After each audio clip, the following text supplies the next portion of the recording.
안녕하세요. 기도 특강 6번째 시간입니다. 오늘도 응답에 대한 말씀을 나눠보겠습니다. 기도의 시기, 오늘의 주제인데요. 응답이 보인다. 기도하는 시기, 하나님의 때와 연결되어 있습니다. 하나님의 때란 하나님이 우리의 기도를 응답하시는 때를 말씀드리는 것입니다. 그래서 질문을 먼저 한번 가져봤습니다. 기도는 언제 응답될까요? 내가 지금 하나님께 드리고 있는 기도가 응답되는 것이 여러분 그때가 언제인지 다들 기다리고 기대하고 있는 것이 기도하는 사람들의 마음일 것입니다. 우리가 기도하는 것에 대한 응답이 주어졌을 때는 그것에 대한 영적인 만족도가 올라갈 수 있겠죠. 그러나 반면에 내가 기도하고 간구하는 내용들이 응답이 되지 않았을 때는 우리는 낙심하게 됩니다. 그리고 내가 기도하는 것에 대한 큰 기대를 갖지 않게 됩니다.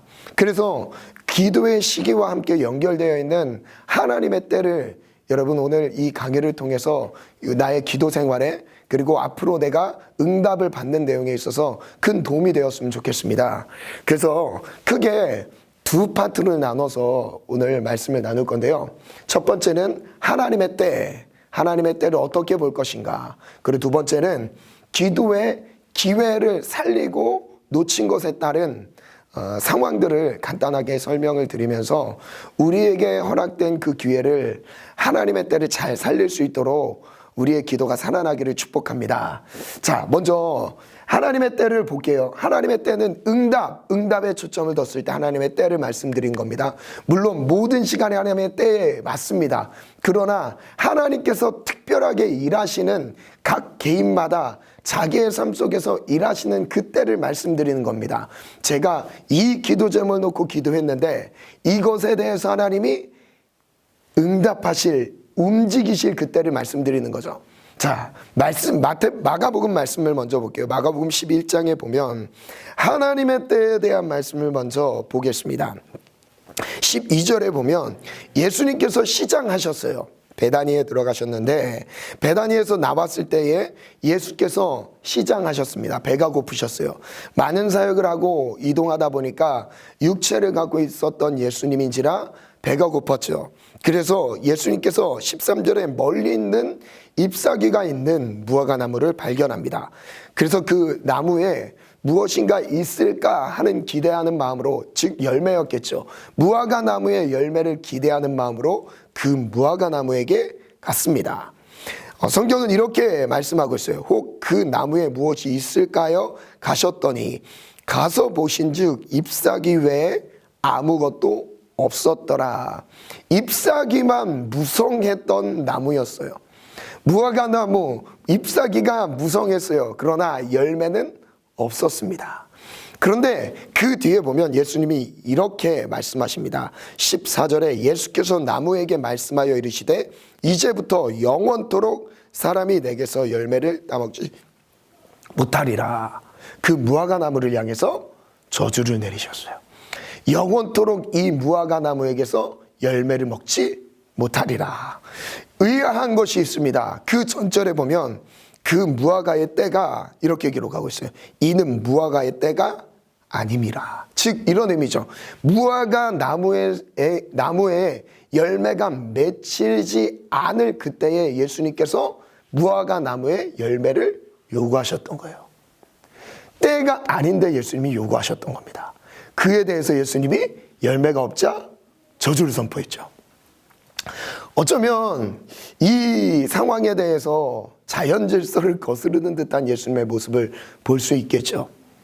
그러나 이 무화과나무를 저주하는 내용을 보시면서 내용을 통해서 예수님이 제자들에게 그리고 우리에게 주고자 하셨던 메시지가 있었어요. 그 뒤에 내용을 보면 자, 말씀 그 다음 절 20절에서 24절을 볼게요. 20절에서 24절에 보면 그들이 아침에 나갈 때에 무화과나무가 뿌리채 마른 것을 봤습니다. 제자들이죠. 제자들이 봤을 때 무화과나무가 뿌리채 마른 것을 보고 베드로가 생각나서 예수님께 말합니다. 저주하신 무화과나무가 말랐습니다. 진짜 말랐는데요. 그때 예수님이 말씀하셨어요. 하나님을 믿으라. 하나님을 믿으라고 말씀하시죠. 그 다음에 이 무화과 나무를 통해 하나님의 때에 대한 열매를 거두는 때에 대해서 의도적으로 예수님이 이 교훈을 주고자 하고 싶으셨던 거예요. 창조 질서를 거스르는 것을 보여주고 싶으셨던 것이 아니라 이 교훈을 주고자 예수님이 그 나무를 저주하셨던 거죠. 그게 무엇이냐? 바로 이거예요. 읽어드릴게요. 내가 진실로 너희에게 이르노니 누구든지 이 산더러 들리어 바다에 던져지라 하며 그 말하는 것이 이루어질 줄 믿고 마음에 의심하지 않으면 그대로 되리라. 기도에 대한 메시지였어요. 기도에 대해서 이 산을 들어 바다에 던져지라 마음으로 믿고 선포하면 그대로 된다라는 거예요. 그리고 그 다음 절에 더 분명하게 말씀하십니다. 그러므로 내가 너희에게 말하는데 무엇이든지 기도하고 구하는 것, 기도하고 구한 것은 받은 줄로 믿으라 라고 말씀하셨어요.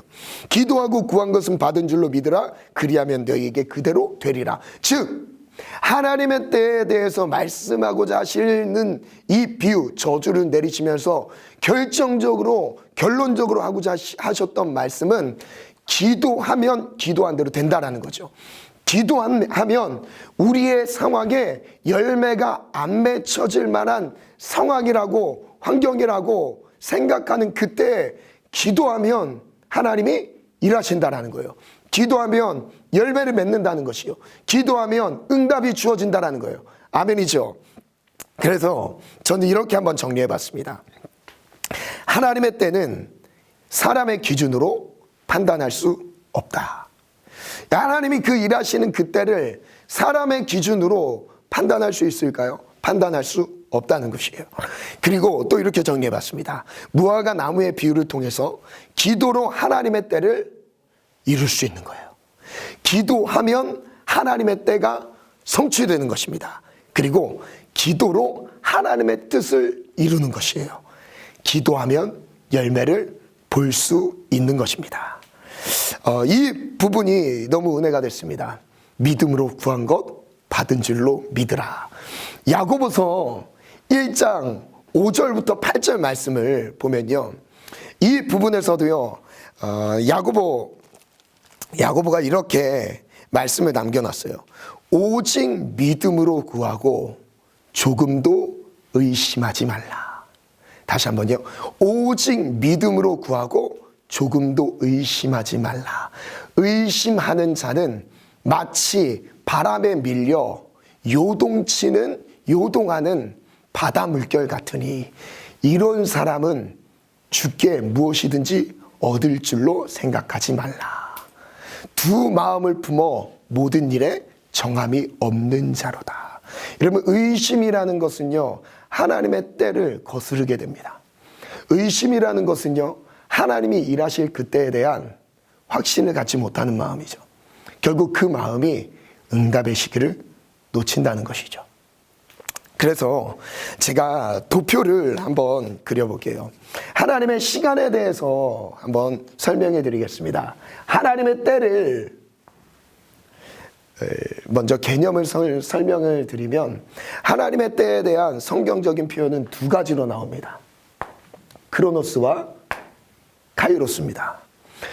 크로노스라는 것은요, 일반적인 시간을 의미해요. 흐르는 시간, 모든 사람에게 다 허락된 시간이죠. 모든 사람에게 공평하게 주어진 시간, 지금 흐르는 시간을 의미합니다. 이게 바로 크로노스라 그래요. 이 시간 크로노스인데, 그리고 반면에 카이로스라고 하는 시간이 있습니다. 카이로스, 여러분 많이 들어보셨을 겁니다. 이 시간은 특별한 의미의 시간입니다. 특별한 시간. 그래서 이 시간은 누구에게 주어지냐?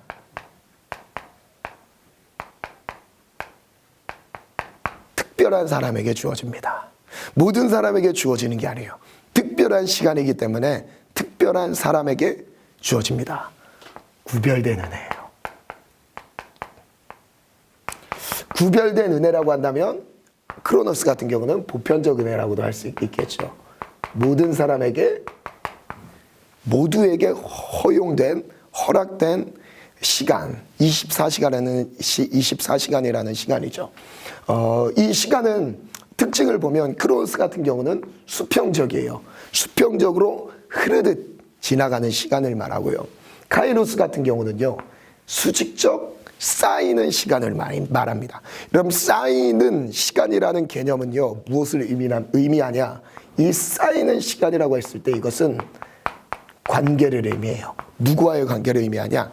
하나님과의 관계를 의미합니다. 즉, 이런 개념이에요. 흐르는 시간을, 이 크로노스라는 쭉 흐르는 시간을 하나님과의 관계를 위해 쌓아가는 시간들을 의미합니다. 즉, 이 하나님의 특별한 때, 카이로스라는 이 시간은 누구에게만 허락된다고요? 특별한 사람, 구별된 시간으로 쓰고 있는 사람에게만 주어지는데, 이 의미는 크로노스라는 이 흐르는 시간을 하나님과의 관계를 위해서 특별하게 보내는 사람들에게만 허락되는 것이에요. 그때가 하나님이 일하시는 때라는 거죠. 그래서 도표를 한번 그려볼게요. 크로노스라는 시간이 쭉 흐르고 있습니다. 수평적 시간이에요. 이 수평적 시간에 하나님의 일하시는 그때를 체크한다면, 만약에 이때 흐르는 시간 속에 이때 하나님이 일하셨다라고 생각을 하면 이때가 뭐가 되냐? 카이로스가 되겠죠.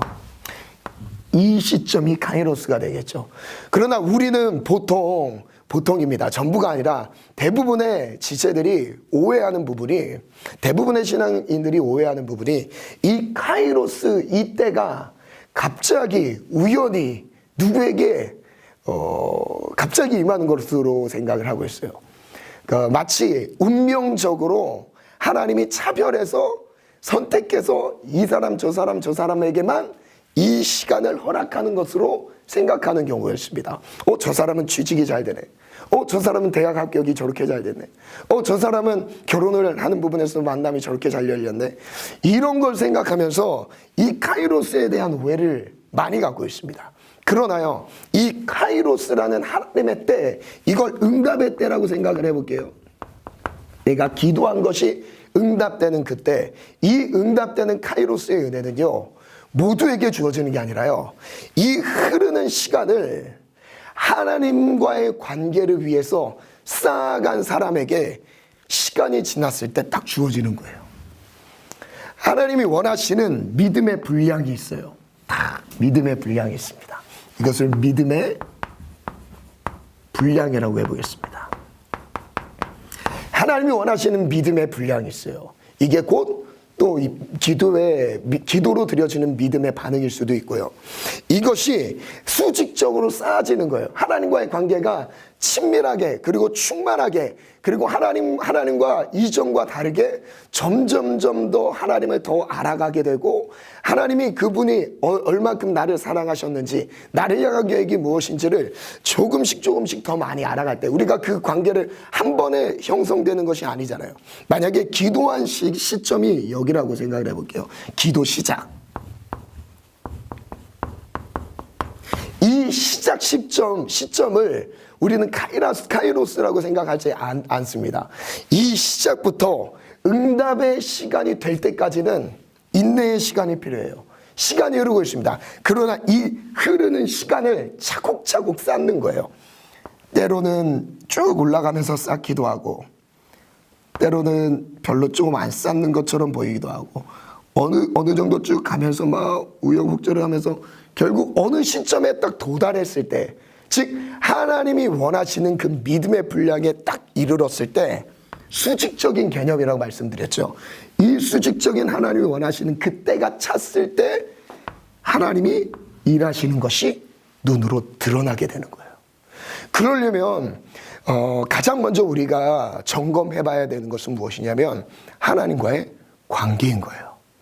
우리가 응답이라는 그 큰 하나님의 역사를 경험하기 전에 내가 기도를 시작한 이후 하나님과의 관계 가운데서 얼만큼 더 친밀해지고 있는지, 그리고 기도를 통해서 친밀해질 수 있죠. 기도를 통해서 하나님이 원하시는 그 믿음의 분량에 얼만큼 도달했는지를 점검할 수 있는 것이죠. 그래서 저는 이렇게 한번 정리해 봤습니다. 카이로스는 하나님의 때 응답의 시간을 말한다. 그리고 크로노스를 하나님과의 관계를 위한 시간으로 보낼 때, 즉 이 기도를 시작한 이 시점부터, 하나님을 알기 시작한 이 시점부터 이 흐르는 시간을 하나님과의 관계를 위한, 하나님과의 동행과 하나님의 영광을 위한 시간으로 보내는 그 사람들에게 이 시간이 쌓이고 쌓여졌을 때 이 카이로스의 은혜를 누리게 된다는 것이죠. 그리고 카이로스는 정해진 것처럼 여겨서는 안 된다는 거예요. 우리가 이때를, 하나님이 운명론적으로 이때를 하나님이 딱 정해놓고 그때 갑자기 일하신다라고 생각하기보다는요, 이거는 하나님이 뭔가 정해 놓으셨을 수도 있습니다. 그건 하나님이 아시는 하나님의 영역인 거죠.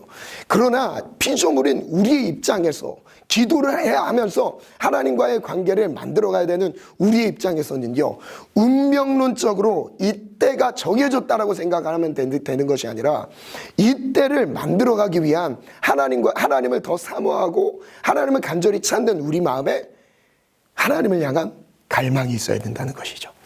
네, 그래서 저는 이렇게 또 정리를 해봤어요. 이 기도로 이제 연결해서 설명을 할 때, 우리가 드리는 이 기도가 이때를, 이제 그때를 100% 결정한다는 의미는 아닙니다. 우리가 어떤 주권이 있어서 그때를 좌지우지할 수 있다라는 그런 측면이 아니라, 하나님은 일하셔요. 일하시지만 그 일하심 가운데 우리의 기도를 사용하신다는 거예요. 우리에게 기도하게 하고 기도를 통해서 하나님과의 관계가 형성되는 것을 통해서 하나님의 일하심을 나타내신다는 거죠. 그러면 하나님의 일하심을 돕기 위해 우리가 기도를 한다는 개념은 아닙니다. 그런 개념이 아니에요. 이 부분은 오해하시면 안 됩니다. 그런 개념이 아니라 하나님과의 친밀한 가운데 하나님의 일하심을 위해서 우리의 기도를 요구하고 계세요. 우리의 믿음을 요구하고 계세요. 그래서 우리의 기도가 어떤지에 따라서 이때는 사실 달라질 수 있어요. 예를 들어 볼게요. 먼저 읽었던 마가복음 11장 내용 중에서 예수님께서 말씀하시기를 믿고 구하면 받은 줄로 믿으라. 그리고 믿으면 그대로 된다. 구하면 된다 라고 말씀하셨어요. 지금 상황은 열매가 맺을 만한 상황은 아니었습니다. 무화과 나무의 때가 아니었어요. 그러나 하나님은 무엇을 지금 바라신다고요? 기도로 열매를 맺기를 바라신다고요. 그러면 기도로 하나님의 때, 하나님이 움직이신다라는 계획을 이미 우리에게 제공하신 거예요. 오픈을 하신 겁니다. 그럼 우리의 기도가, 우리 입장에선 기도가 중요한 거죠. 그죠? 그러면 우리의 기도가 하나님의 때, 하나님의 응답의 때, 카이로스 이 시간과 어떻게 연결되어 있냐면, 우리의 기도가 우리의 기도의 집중도, 그리고 기도의 분량. 단지 여기서 말씀드리는 기도의 분량이라는 것은 이렇게 생각하면 됩니다. 내가 사랑하는 연인과 만났을 때 충분한 알아가는 시간이 필요한 것이죠. 그것을 의미하는 거예요. 단순한 수치가 아니라 하나님을 알아가기 위한 하나님께 드려지는 시간들을 의미합니다. 여러분, 한 시간 매일 1시간 식사였을 때, 그것이 1년이 됐을 때는요 365시간이에요 2시간이 됐을 때는 더 많은 배의 시간이 하나님과의 만남의 시간이 되겠죠. 그럼 우리가 생각을 해봅시다. 우리의 기도는 교제입니다. 하나님과의 관계인 거예요. 즉 카이로스라는 수직적인 시간들을 통해서 하나님을 깊이 알아가는 거죠. 기도를 시작할 때는 하나님을 아는 수준이 그냥 조금 올라간 수준이었어요. 그러나 한 반쯤 지났을 때, 아직 이때가 온지 몰랐지만 한 반쯤 지날 때 나에겐 왜 응답이 안 돼? 그러나 이 내 마음에는 응답이 안 된다고 생각했지만 하나님의 입장에서는 이 정도밖에 안 올라왔잖아. 조금만 더 집중해보자. 조금만 더 나를 알아가 보지 않을래? 하나님은 계속 우리에게 도전하시면서 이끌어가고 계시는 거예요. 때로는 이 카이로스라는 시간을 채워가기 위해서 하나님은 우리에게 고난도 허용하시고요. 고난 가운데서 더 집중해서 하나님을 바라볼 수 있도록 하나님은 그 모든 환경 가운데서 우리를 이끌고 계시는 것이죠. 그런 의미에서 집중도와 분량을 말씀드린 거예요. 내가 더 짧은 시간에 더 많은 시간과 더 많은 집중, 더 깊은, 더 강렬한 집중력과 열정을 가지고 하나님을 찾는다면요, 여러분, 하나님의 때가 움직일 때 더 멀어질까요? 더 가까워질까요? 하나님을 당길 수 있는 것이 어디에 있냐면요, 하나님의 때를 당길 수 있는 것이 바로 우리의 기도에 달려 있습니다. 아멘. 그래서 제가 이 부분을 좀 다뤄봤습니다. 카이로스가 되었을 때, 이때 우리의 영적인 상황을 한번 생각을 해봤는데, 이 하나님이 응답하시는 그때 하나님이 움직이시면서 작정하시고 하나님의 일을 우리의 삶 속에, 아니면 우리 교회나 우리 단체, 공동체 가운데 역사하시는 그 타이밍을 딱 보면요, 그때가 언제인지 분별하게 되냐면요, 그때 나타나는 일들이 있어요. 하나님이 아니면 일할 수 없는 때예요. 즉 우리의 인간의 모든 능력과 실력, 이런 것들은 다 무너지고요, 오로지 하나님만이 높아지는 시간입니다. 하나님만이 일하셨다고 말할 수밖에 없는 시간이 되는 거예요. 그래서 저 결론을 이렇게 내려봤습니다.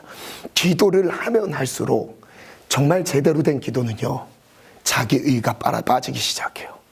나의 자아가 사라지기 시작해요. 나는 사라지고요, 내 안에 예수만이 나타나기 시작합니다. 하나님의 능력만이 내 안에 나타나기 시작해요.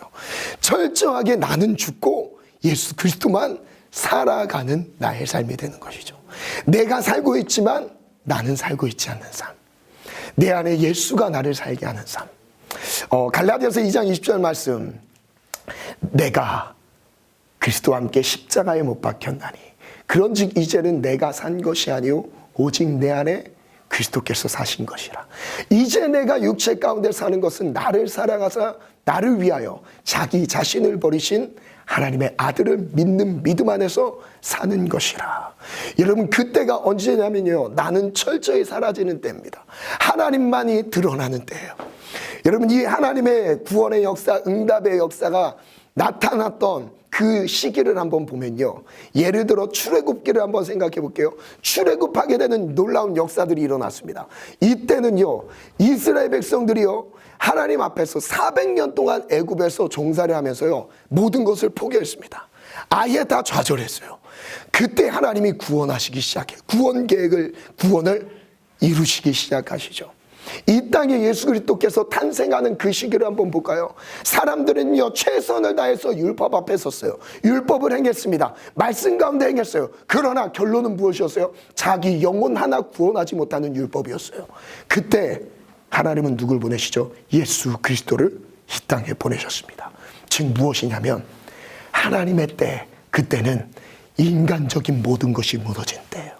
나의 실력과 나의 자아, 내가 할 수 있는 계획, 내 모든 것들이 무너지는 그때, 하나님만이 역사하시는 그때입니다. 그게 바로 카이로스라는. 그래서 여러분, 십자가를 묵상하며 매일매일 죽는 시간을 기도하는 자리에서 확인하는 거예요. 그것이 바로 하나님의 때를 당겨오는 것입니다. 여러분, 그때를 사모하는 사람에게는 그때가 당겨질 거예요.